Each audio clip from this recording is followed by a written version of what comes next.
Olá, bom dia a todos. Bem-vindos.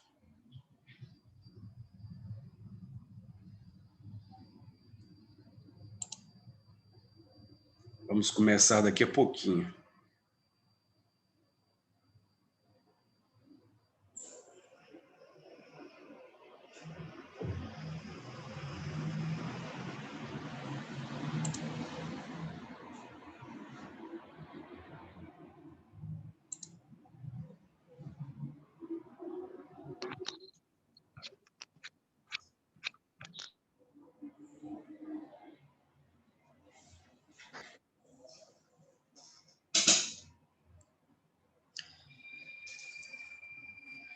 Bem, pessoal, então vamos começar hoje, efetivamente, os nossos estudos do terceiro ano do ensino médio, porque na semana passada nós ficamos mais por conta de nos conhecermos, de conversarmos e também de fazermos um acolhimento aos alunos que iniciam este terceiro ano, que é a última etapa de conclusão do ensino médio.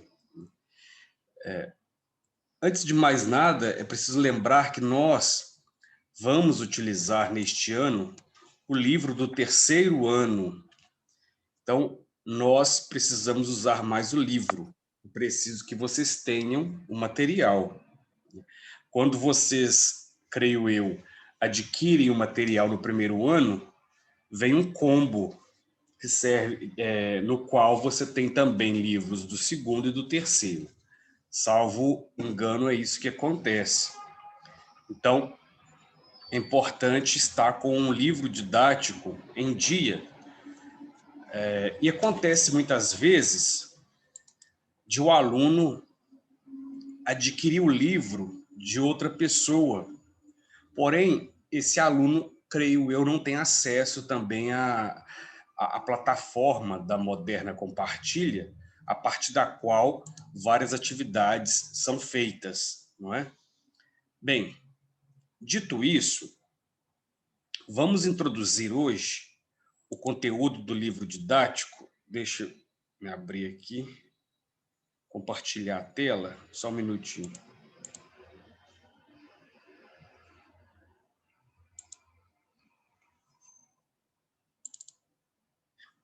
Bem, para quem está com o livro didático, nós vamos começar o capítulo 21, que é o primeiro capítulo do livro do terceiro ano, não é? Dependendo da edição, pode vir com outro nome, mas o título é Introdução ao Estudo da Sintaxe. O que eu vou fazer aqui é uma síntese do conteúdo desse capítulo. Então, eu não vou acompanhar o livro página por página, vou fazer uma síntese, até porque ficaria muito enfadonho seguir, né, com vocês aqui essa leitura. Mas os exercícios nós faremos do próprio livro. Então, no capítulo 21, que é o primeiro capítulo do livro de gramática, nós temos a introdução à sintaxe. Bem, eu disse a vocês, já no primeiro dia, que o conteúdo básico do terceiro ano é sintaxe. O que é sintaxe? É a função e a relação entre os termos de uma oração. A função que aquele termo exerce. Então, por exemplo, eu tenho, em termos de classe de palavras, eu tenho o substantivo estudante. Estudante, eu sei que é um substantivo, né? Simples, concreto, tá. Mas eu quero saber o que esse substantivo estudante exerce de função dentro de uma frase, dentro de uma oração. Aí é diferente. Por exemplo, o estudante realizou o exame.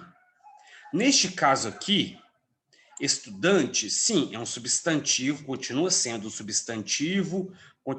substantivo simples, concreto, mas dentro dessa oração, o estudante realizou a prova, ele vai exercer uma função. Qual é a função que esse substantivo exerce na oração? O estudante realizou o exame. Exerce a função de sujeito. Então, não são categorias, digamos, completamente distanciadas uma da outra.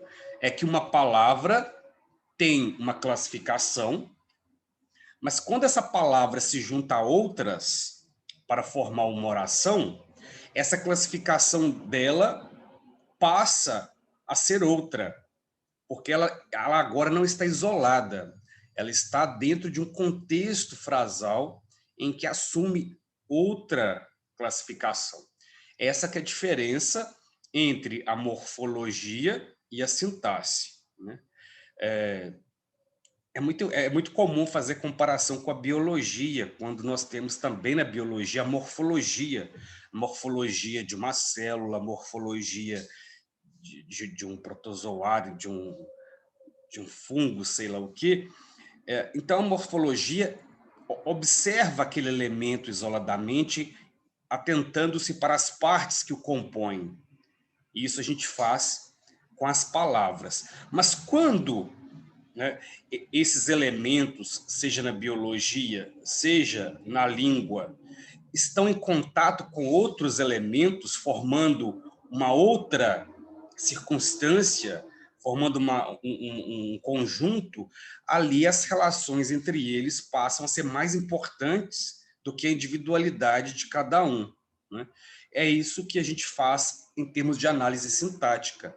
Nós atentamos para as relações entre os termos e como essas relações determinam funções, né? Então, bem, vamos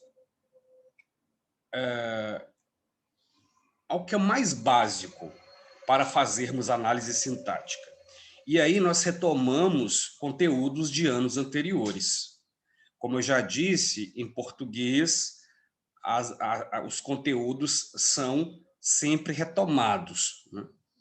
Então, é muito importante nós retomarmos a distinção entre frase, oração e período. Por quê?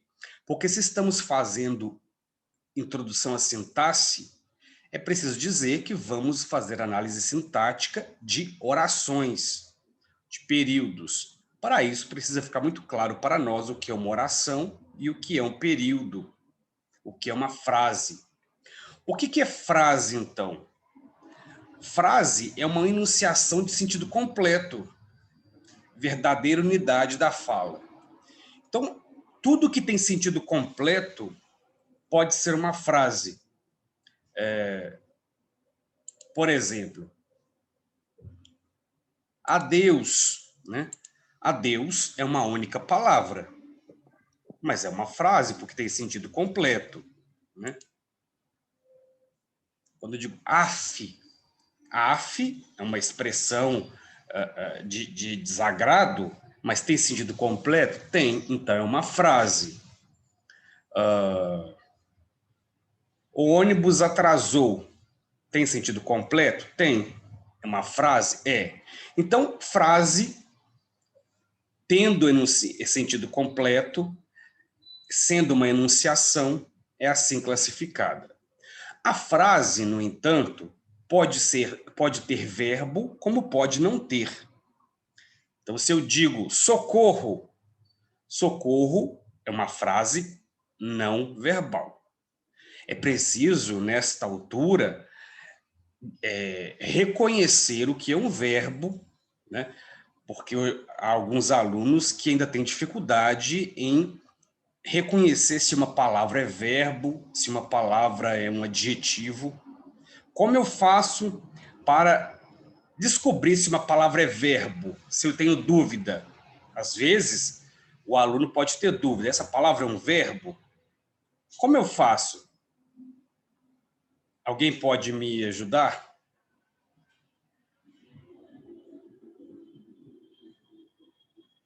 Vai remeter a uma ação. Isso, e eu posso tentar conjugar a palavra. Por exemplo, enunciação, apareceu aqui, enunciação. A enunciação é verbo? Há pessoas que têm essa dúvida. Então, vamos ver. Eu, enunciação, você, tu, enunciação, ele, não tem sentido. Então, não é verbo, né? Ah, e como eu posso saber se a palavra é substantivo, se eu tenho dúvida? Enunciação, será um substantivo? Muito simples. Coloque um artigo na frente da palavra. A enunciação. Tem sentido. Então, se um artigo está precedendo a palavra, é porque essa palavra é um substantivo, ainda que ela possa ser um verbo. Por exemplo, o verbo sonhar. O sonhar não custa nada. Então, o sonhar. Sonhar é um verbo, mas como está com um artigo antecedendo, esse artigo faz esse verbo se tornar substantivo. Isso tem que ficar muito claro para nós, porque agora vamos fazer análise sintática e nós precisamos saber exatamente, né, qual é a classe de palavra que uma palavra pertence, porque nós vamos estudar essa palavra dentro de um contexto com outras palavras, né? Então, socorro é uma frase não verbal. Maria buscou água na cisterna. Neste caso, é uma frase verbal. Veja que nós não estamos falando em oração, estamos falando em frase. Frase é diferente de oração? Não, é uma outra classificação. A diferença é que a oração necessariamente tem que ter verbo. Então, a gente faz essa classificação de frase antes de estudar a oração, porque como a frase é um enunciado de sentido completo, ela abarca também enunciados que não possuem verbo. Então, uma vez que a gente tem muito claro o que é uma frase, aí nós podemos estudar oração. Por isso, frase tem que ser muito clara, entendida. Quando a frase não possui verbo, nós podemos chamar de frase nominal, né? E quando possui verbo, frase verbal. Então, nós não classificamos as frases. Aí que está a diferença. Porque como frase é uma categoria mais ampla, a gente não classifica frase, a gente classifica orações, tá? É preciso entender essa distinção, que na verdade não é uma diferença. São formas diferentes de olhar para as palavras, né? Se eu penso em frase, eu estou pensando somente em sentido. Se eu penso em oração, eu estou pensando no verbo, né? Obrigatoriamente. Certo? Então, sobre frase, é importante justamente saber isso, que tem que ser um sentido completo. Porque pode haver uma frase que tenha verbo e que não tenha sentido completo. Por exemplo, eu amanhecer ensolarado. Tem verbo, mas não tem sentido. Então, não é frase, não é oração. Certo? Bem, então, uma vez que já vimos o que seja frase, vamos agora à oração. A oração é marcada por um verbo ou uma forma verbal, né? Então, se eu tenho um período longo, eu preciso saber se é uma oração ou se não é, basta eu olhar os verbos. Então, a oração, uma frase pode ter uma ou mais orações. Como eu sei fazer isso? Olhando os verbos. Por exemplo, o professor Vinícius mostrou um texto. Vejam que nós temos apenas uma única oração aqui, porque temos um único verbo. Agora, o professor Vinícius mostrou um texto que seus alunos fizeram. Neste caso, eu tenho duas orações, porque eu tenho dois verbos. Aí que vem a dificuldade. Porque se eu tenho duas orações nesse período, por que é um período? Porque tem um ponto final. Se eu tenho duas orações, o que eu preciso fazer quando eu vou analisar? Separar as orações. E como que eu separo essas orações? O professor Vinícius mostrou um texto que seus alunos fizeram. Primeiro, você marca os verbos. Então, os verbos têm que estar em orações diferentes. E depois, como que eu faço para separar? Onde você separariam essa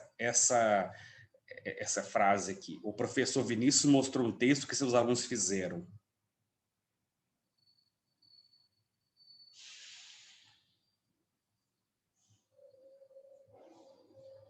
Onde terminaria a primeira frase? Um texto. Isso mesmo, um texto. Então, depois de texto, é a outra frase. Ah, como que eu sei que são duas orações e que uma termina em texto e a outra termina e a outra começa dali e vai até o final? Porque se nós temos duas orações, uma vai ser a principal. Não tem como as duas serem principais. A principal, a principal é aquela, geralmente, que vem à frente, né? Mas não, nem sempre. E ela não começa nunca com conjunção. O que é a conjunção?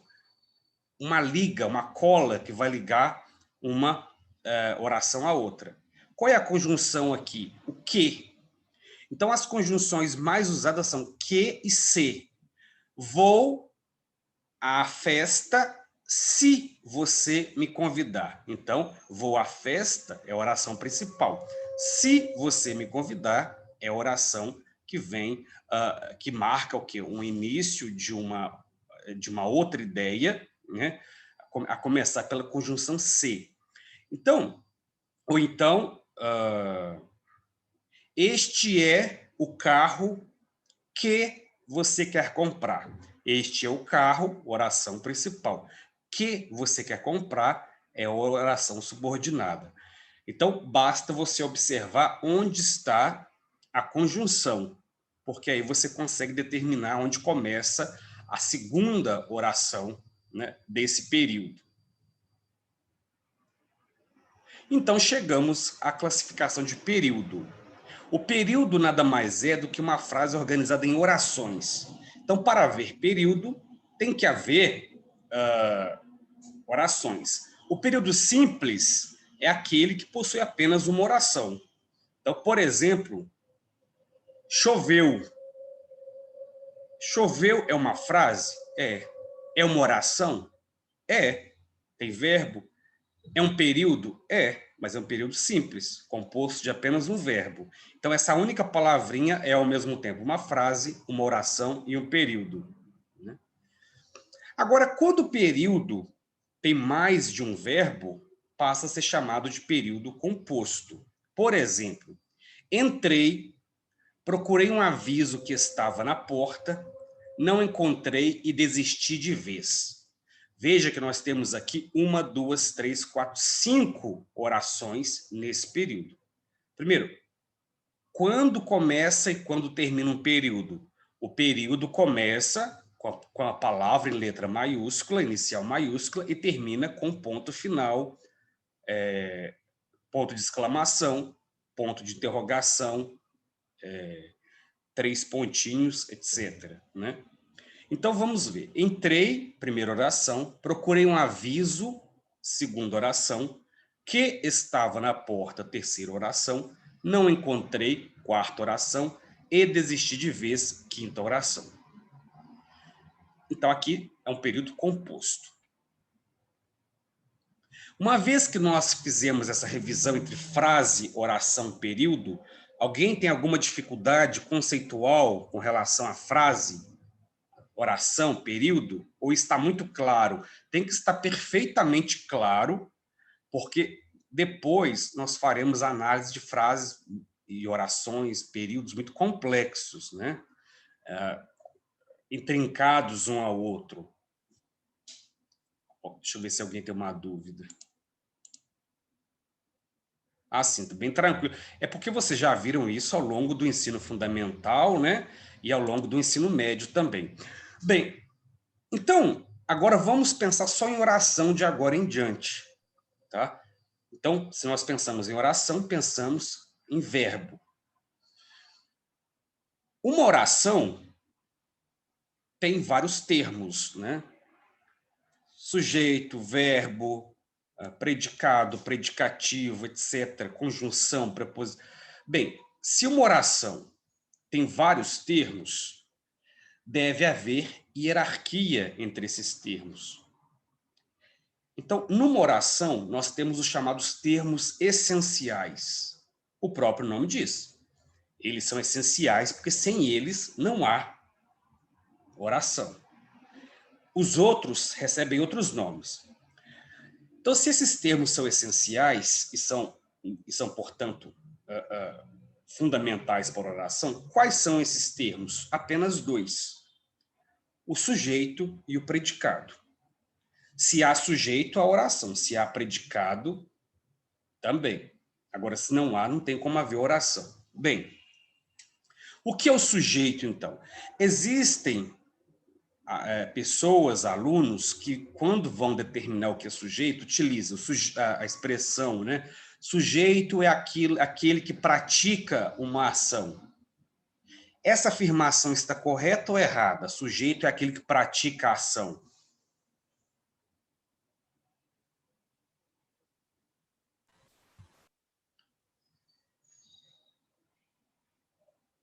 Vamos ver se vocês se lembram. Eu acho que tá certo. Gabriele, é que está errado? Porque, vejamos, sim, tem que haver uma ação para ser oração, mas nem sempre a ação é praticada pelo sujeito. Por exemplo, o regulamento foi descumprido. Regulamento é o sujeito, o regulamento é o sujeito. Mas ele praticou uma ação aqui? Não. Sofreu uma ação.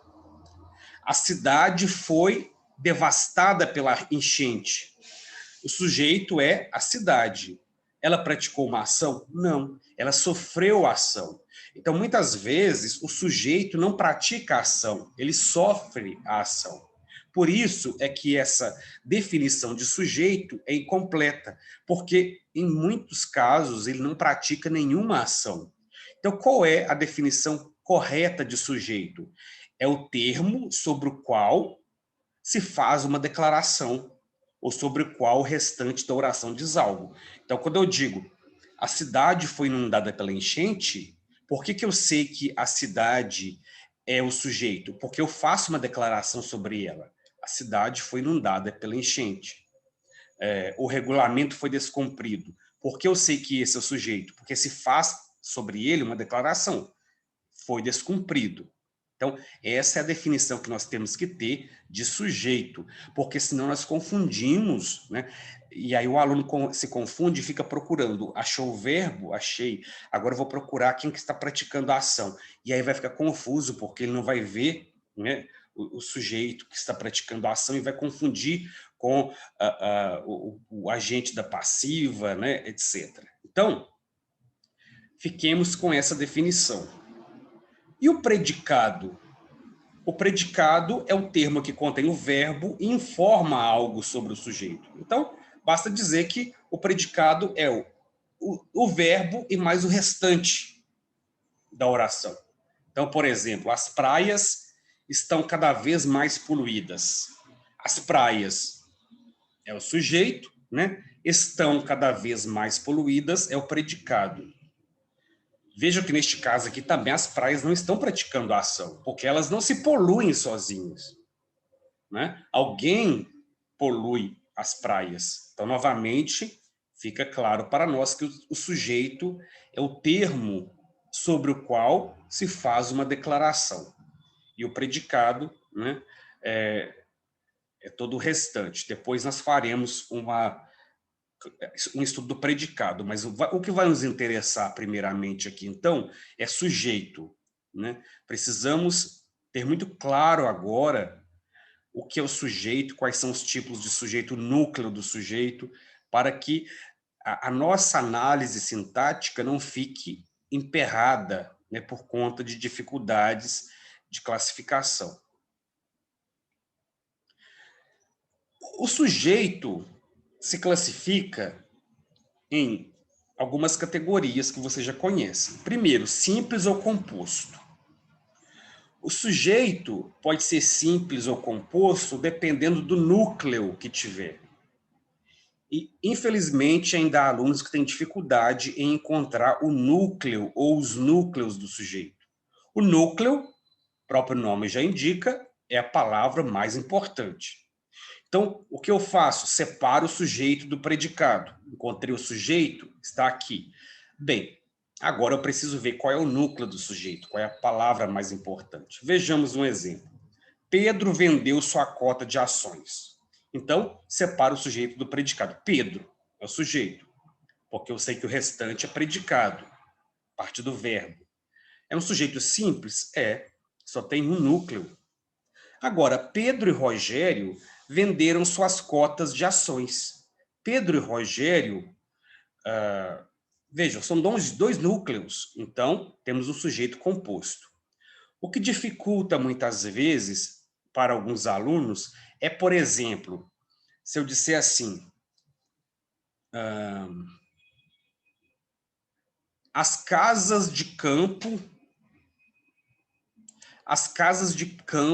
são mais aconchegantes do que as da cidade, né? As casas de campo são mais aconchegantes do que as da cidade. Qual é o sujeito da oração? As casas de campo são mais aconchegantes do que as da cidade.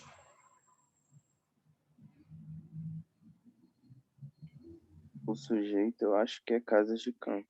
Isso, as casas de campo, né?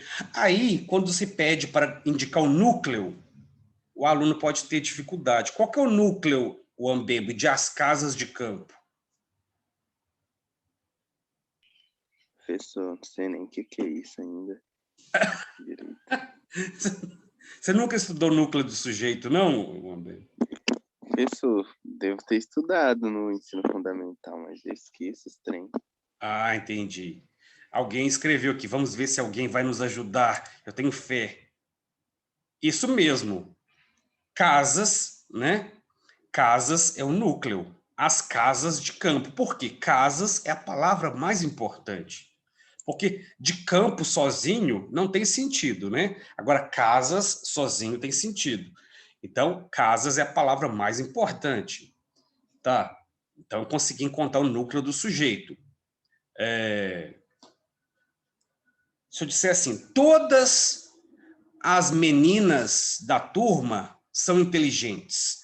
Todas as meninas da turma são inteligentes. Então, eu sei que o sujeito é o que vem antes do verbo, então o sujeito é todas as meninas da turma. Qual que é o núcleo do sujeito? Todas as meninas da turma. Qual que é a palavra mais importante? Meninas. E aí é um sujeito simples ou composto? É um sujeito simples. Simples. Embora esteja no plural, né? Embora indique grande quantidade, é o sujeito simples. Então, isso é muito importante perceber. O fato de estar no plural não significa que é composto. Porque se essa palavra, né, é uma única palavra, vai ser simples do mesmo jeito. Então, é preciso tomar muito cuidado. E, às vezes, o sujeito é tão comprido que o aluno tem dificuldade de identificar onde está o núcleo. Por quê? É a falta de conhecimento profundo sobre o sujeito. Se eu disser assim, por exemplo, todas as regras estabelecidas pelo departamento de pessoal da empresa devem ser obedecidas. Vejam, todas as regras estabelecidas pelo departamento de pessoal da empresa. Tudo isso é o sujeito. Todas as regras estabelecidas pelo departamento de pessoal da empresa. Qual que é o núcleo disso tudo? Qual que é a palavra mais importante? Regras. Regras. Muito bem, Clarice, regras. Então, disso tudo aqui, só temos uma palavra que importa. Agora, suponhamos que fosse diferente. Todas as regras e exceções... todas as regras e exceções do capítulo 5 do livro didático devem ser estudadas. Vejam, todas as regras e exceções do capítulo 5 do livro didático devem ser estudadas. Agora, vocês podem perceber que há mais de um núcleo, porque a palavra principal não é só regras, exceções também é. Então, se eu tenho dois termos mais importantes, eu tenho um sujeito composto, né? Isso. Temos ainda o sujeito oculto. ou chamado também de desinencial, né? É aquele sujeito que não está expresso na oração, mas eu consigo identificar esse sujeito pela chamada desinência. O que é desinência? É a última palavra do verbo. Por exemplo, resolvi todos os exercícios da apostila.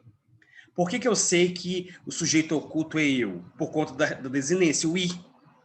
Né? Resolvi. Então, indica que é eu. O sujeito vai ser oculto somente quando estiver na primeira pessoa. No caso, eu ou nós. Né? Então, resolvemos todos os problemas.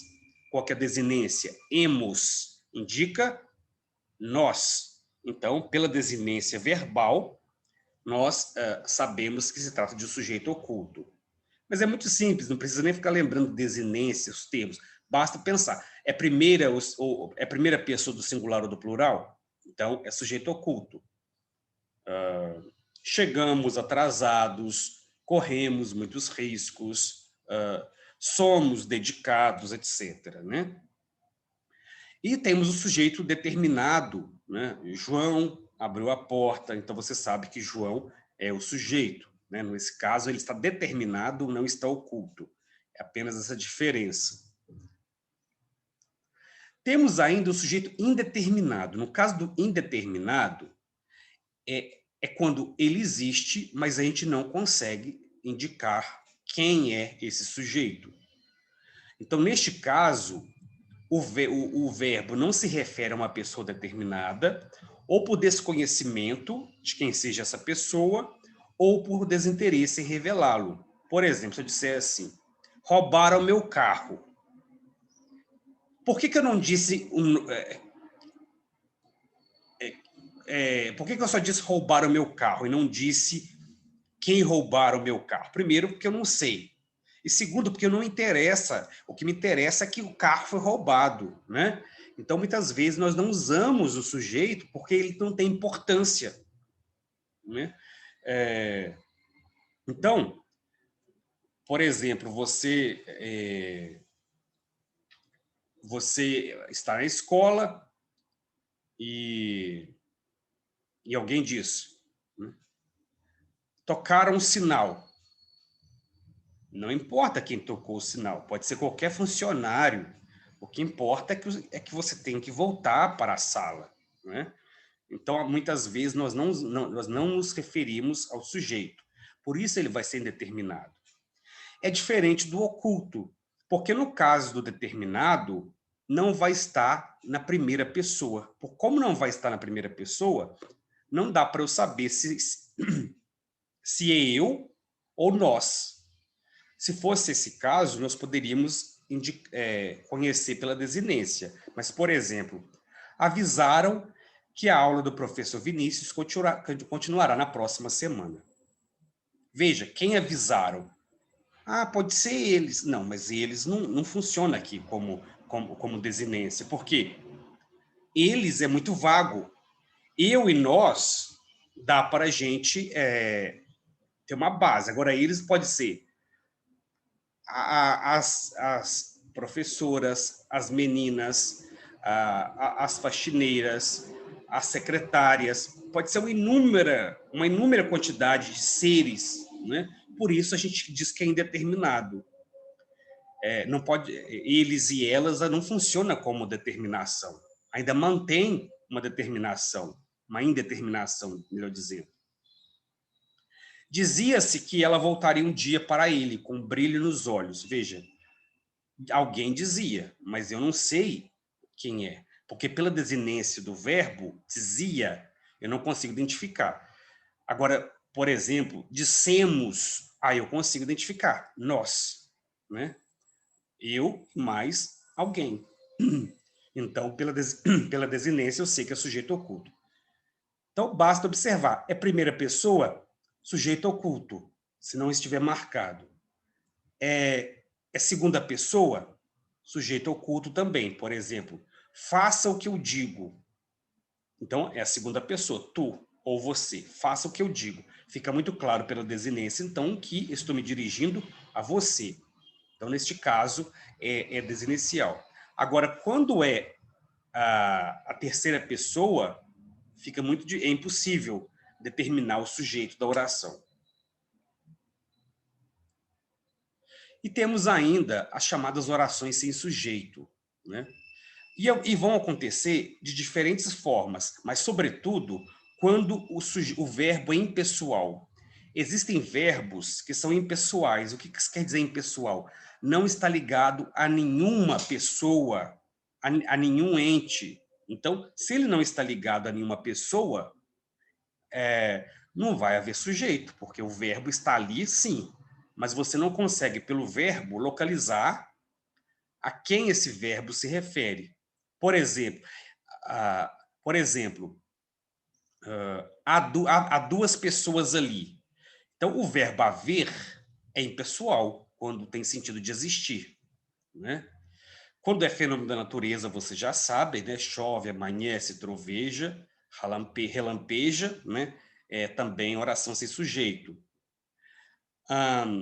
Quando nós temos os verbos fazer, haver e ir, indicando o tempo passado, são também verbos impessoais. Por exemplo, faz 3 noites que não durmo. Então, é impessoal, porque o verbo fazer aqui não se refere a nenhuma pessoa. Por isso, a gente não pode flexionar o verbo fazer para o plural. Dizer assim, fazem 5 anos que não como carne. Não, faz 5 anos, porque o verbo fazer não vai para o plural, ele é impessoal. Ou então, por exemplo,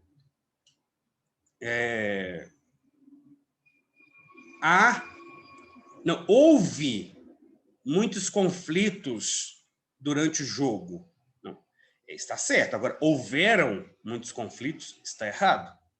Porque o verbo haver, indicando existir, é impessoal. Isso tem que ficar muito claro, né? Não pode haver dúvidas a esse respeito, né? Com relação a verbo. Agora, com relação ao fenômeno da natureza, é preciso saber também quando o verbo, né, que indica um fenômeno da natureza está sendo usado como fenômeno da natureza mesmo, ou quando está sendo usado de forma conotativa. Por exemplo, choveu muito hoje. Sim, choveu muito hoje, é fenômeno da natureza, portanto, é oração sem sujeito. Agora, quando eu digo assim, choveu, questão difícil na prova. Neste caso aqui, o verbo chover não está indicando o fenômeno da natureza, está sendo usado de forma conotativa para indicar que havia muita questão difícil na prova, né? É preciso prestar atenção, portanto, quando o fenômeno da natureza é realmente um fenômeno ou quando é um uso figurativo daquela palavra, né? Essa, então, é a base do estudo do sujeito, né? Os tipos de estudos do sujeito. O tempo já se esgotou aqui, então, na próxima aula, que ainda hoje, nós continuamos. Então, até mais tarde. Deixa eu me parar aqui. Até mais tarde e a gente se vê. Tchau.